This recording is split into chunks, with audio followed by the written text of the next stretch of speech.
दिल्लीतील सोनम वांगचुक यांच्या 19 दिवसाच्या उपोषणाला जिंतूरकरांचा कॅन्डल मोर्चाद्वारे जाहीर पाठिंबा। नीट 2026 पेपर फुटी प्रकरण, विद्यार्थ्यांच्या न्यायासाठी सरकारविरोधात जिंतूरकरांची एकजूट।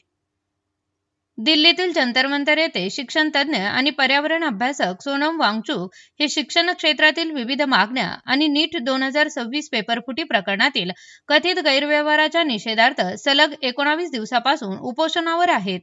त्यांच्या आंदोलनाला पाठिंबा देण्यासाठी जिंतूर शहरात नागरिकांनी कॅन्डल मोर्चा काढत विद्यार्थ्यांच्या न्यायासाठी सरकारने तातडीने ठोस निर्णय घ्यावा अशी जोरदार मागणी केली। विद्यार्थ्यांच्या भवितव्याचा प्रश्न ऐरणीवर असताना जिंतूर शहरात शुक्रवारी सायंकाळी नागरिकांनी एकत्र येत कॅन्डल मोर्चा काढला। छत्रपती शिवाजी महाराज चौकातून सुरू झालेला हा मोर्चा मुख्य मार्ग महात्मा गांधी चौक आणि पोलीस स्टेशन मार्गे डॉ. बाबासाहेब आंबेडकर यांच्या पुतळ्याजवळ पोहोचला। यावेळी संविधानाला अभिवादन करून विद्यार्थ्यांच्या न्यायासाठी जोरदार घोषणाबाजी करण्यात आली। आंदोलनकर्त्यांनी नीट 2026 पेपरफुटी प्रकरणाची निपक्ष चौकशी करून दोषींवर कठोर कारवाई करण्याची मागणी केली। लाखो विद्यार्थ्यांच्या भवितव्याशी कोणतीही तडजोड होऊ नये, शिक्षण व्यवस्थेवरील विश्वास अबाधित राहावा आणि सरकारने तातडीने ठोस निर्णय घ्यावा अशी एकमुखी मागणी यावेळी करण्यात आली। या कॅन्डल मोर्चामध्ये नागरिकांसह विविध राजकीय पक्षांचे पदाधिकारी, सामाजिक कार्यकर्ते, विद्यार्थी आणि पालक मोठ्या संख्येने सहभागी झाले। काँग्रेसचे इस्माईल पैलवान, केशव बुधवंत, फिरोज भाई तसेच अनेक राजकीय पक्ष कार्यकर्ते उपस्थित होते। कोणताही अनुचित प्रकार घडू नये म्हणून जिंतूर पोलिसांनी चोख बंदोबस्त ठेवला होता। दिल्लीतील आंदोलनाला जिंतूरमधून मिळालेला हा पाठिंबा विद्यार्थ्यांच्या न्यायासाठी नागरिक एकवटल्याचे चित्र स्पष्ट करतो। आता या मागण्यांवर सरकार काय निर्णय घेते याकडे विद्यार्थी आणि पालकांचे लक्ष लागले आहे। Bureau report, RSC news, Jintur. RSC न्यूजला सबस्क्राइब करा। दिल्लीतील जंतर मंतर मैदानावर सोनम वांगचुक हे नीट परीक्षेमध्ये जे काही गलथन कारभार झालेला आहे, जे काही पेपर फुटलेले आहेत, त्यामध्ये महाराष्ट्रातील नव्हे तर भारतातील लाखो विद्यार्थ्यांचं आयुष्य, करिअर उद्ध्वस्त झालेलं आहे। आणि या पेपर फुटीमुळं 22 विद्यार्थ्यांनी आपला जीवन प्रवास संपवलेला आहे। या विद्यार्थ्यांच्या न्याय व हक्कासाठी पर्यावरणवादी, गांधीवादी नेते सोनम वांगचुकजी दिल्लीत उपोषणाला बसलेले आहेत। पण हे निगरगठ्ठ सरकार, ज्याला हृदय नाही, ज्याला पाजर फुटणार नाही, असं हे सरकार त्यांच्याकडे ढुंकूनही बघायला तयार नाही।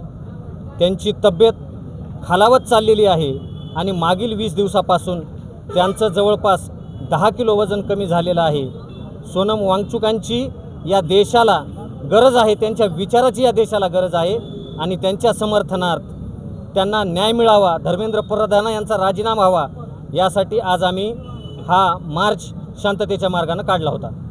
तुम्ही हा मोर्चा काढला तर शासन प्रशासनाला काय दखल घेणार? आमची अशी विनंती आहे की तात्काळ धर्मेंद्र प्रधान हा जो केंद्रीय शिक्षण मंत्री आहे त्याचा राजीनामा झाला पाहिजे आणि विद्यार्थ्यांना न्याय मिळाला पाहिजे।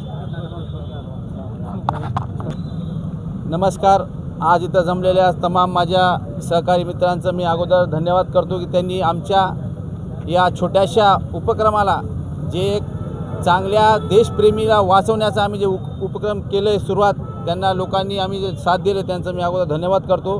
आणि दुसरी गोष्ट अशी आहे की मगरूर जे सरकार आहे, BJP सरकार, यांचा मगरूरपणा हे निश्चितच आज नाही तर उद्या या देशासमोर देशाचे लोकच हे काढणार आहेत। कारण एवढा पहिल्यांदाच असं सरकार सत्तेत आलेलं आहे, इवन इंग्रजांनी सुद्धा एवढा माज दाखवलेला नव्हता, एवढा माज आज या BJP सरकारने या देशामध्ये दाखवलेला आहे।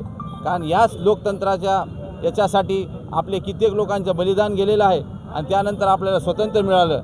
या स्वतंत्र भारतात आपल्याला ज्या न्याय हक्कासाठी आज 20 दिवस 20 दिवस अनशन करावं लागतं। याचा अर्थ काय आहे की हे जे सरकार आहे हे जुलमी सरकार आहे आणि अशा सरकारला धड्या शिकवल्याशिवाय आम्ही राहणार नाही।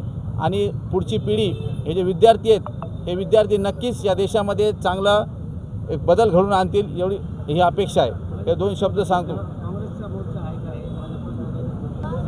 हे आम्ही जे आज हे जे मोर्चा आयोजन केलं हे सगळ्यात म्हणजे असे पक्षाला काय हे बांधिलकी धरून केलेलं नाही, हे सर्वपक्षीय मोर्चा आम्ही असं हे केलता म्हणजे पुरोगामी मोर्चा आहे. थोडक्यात हे मोर्चा पुरोगामी आहे आणि सोनम वांगचुकसारखे जे लढवई आहेत त्यांना जिवंत ठेवण्यासाठी आमचा हा मोर्चा होता. 20 तारखेला ते संसदेवर आगेकूच करतात, त्याच्यात आपलं काय सहभाग राहणार आहे? नक्कीच आम्ही प्रयत्न करणार आहेत. उद्या आज संध्याकाळी आम्ही त्या संदर्भात एक बैठकही बोलवली आहे. जर काही जमलं तर आम्ही 20 तारखेला निश्चितच दिल्लीला बी जाऊ. जिंतूरकर सगळे जिंतूरकर आहेत.